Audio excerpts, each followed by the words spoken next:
sends the steering box back to us, and it's pitched to this angle. It's not straight up and down, and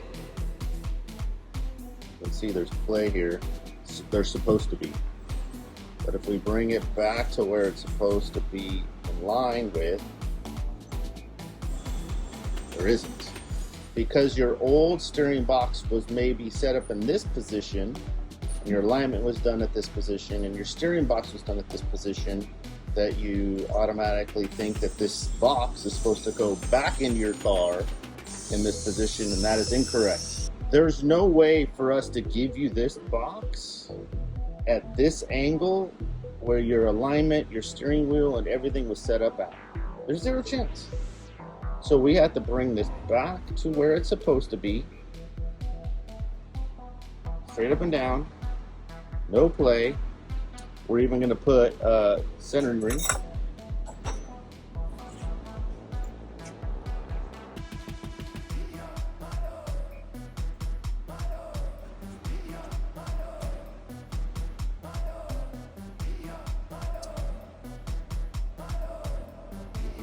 It's approximate.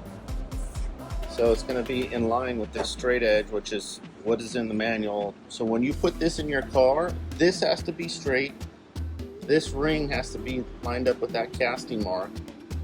Then you're going to have to readjust your tie rods and your steering wheel from all the adjustments in the last 50 years.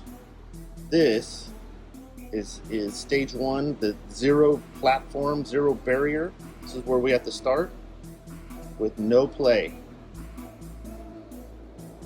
Please support the channel by hitting the subscribe button and enabling notifications to never miss out on new and exciting content. And that's Joey making noise. Hey Joey! No, he can't, but he's gonna look.